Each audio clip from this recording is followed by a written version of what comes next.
From KRIS TV, this is 6 News Sunrise with Mike Gillespie, Rachel Cole. This is one of the highest voter turnout polling places in Nueces County, and we're here today. And as you can see right behind me, they're kind of keeping track of how many people have come to vote.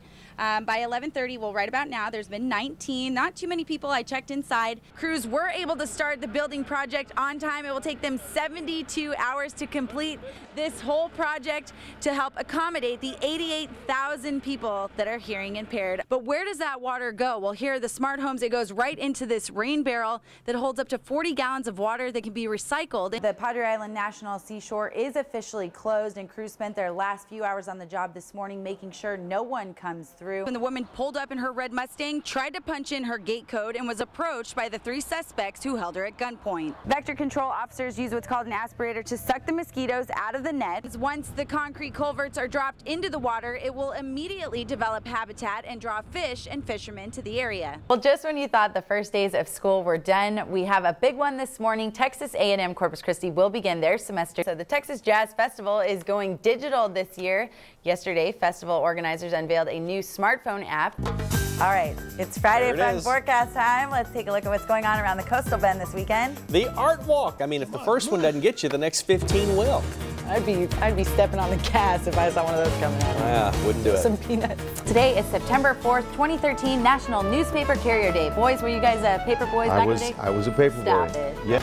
And we're continuing to cover breaking news this morning for you. Fire investigators are at the scene of a house fire near NAS Corpus Christi. An 11-year-old continues to recover this morning after a shooter targeted a house in New Orleans. Well, in 2 days, the Montana judge criticized for his comments about a teen rape victim will hold a new sentencing hearing for a former teacher who received just 30 days in prison. These first responders with no hesitation to help the people in need and the victims here at the scene. We're over here at 10th and Mary, where you can see this Dodge pickup crashed into this tree. Now, it wasn't before it hit this power pole. It's going to be for those victims that were affected by the fertilizer plant explosion in West Texas. There are plans to build a hotel right here in this area, but as you can see, cleanup still has a long way to go. We start here on a public website called crimereports.com. The site shows a colorful map of Corpus Christi, and these icons indicate where each sexual assault took place.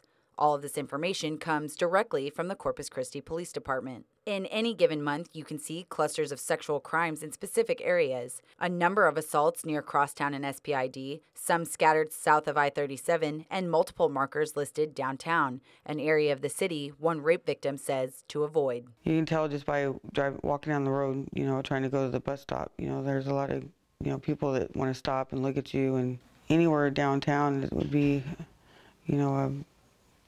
a place to be aware of. Aware and mindful of the number of victims here in the Coastal Bend. This victim didn't want to be on camera, but says she felt compelled to warn others of the sexual crimes in the community, and the high number of rapes included. Like you have a sign on your forehead that, like it's okay to abuse me. She says she was raped and sexually abused more than once while living in the downtown area. And it's one of those things that keeps you awake at night. It's hard to sleep because you're always replaying that over in your mind. That haunting memory is burned in her mind, a real-life nightmare of being violently raped by a friend who took advantage of her during a moment of weakness. I thought I trusted them, and pretty much when I went to sleep, they assaulted me.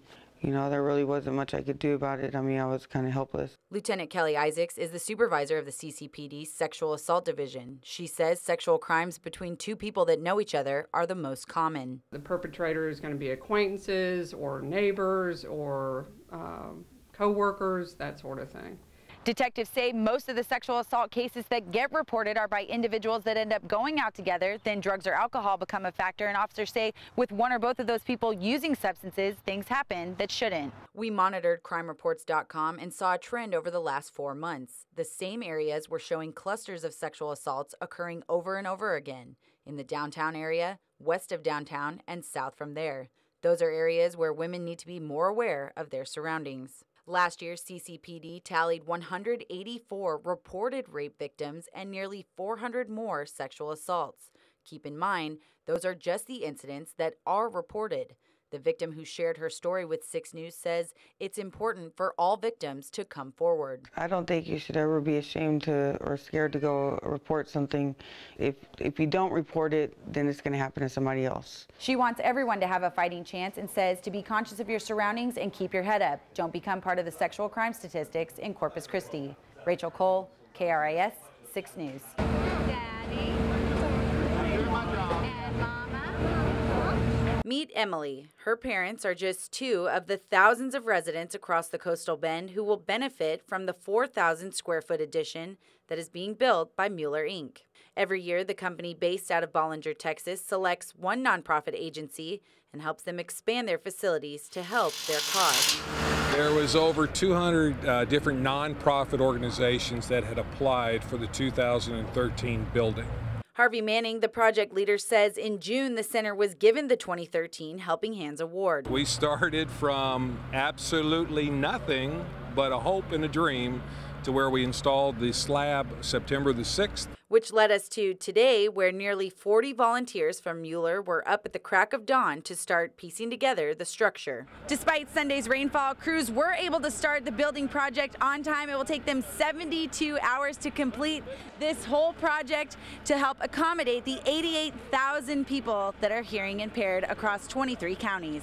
Once it's completed, then it'll be used for office space, meeting, and maybe some classroom opportunities. This is the 5th year Mueller Inc. has done this. It's their way of giving back to nonprofits all across the Lone Star State.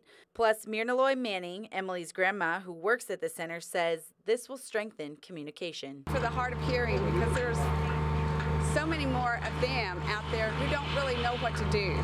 And although the addition is for those who are hard of hearing, the heartwarming project will surely speak volumes to everyone.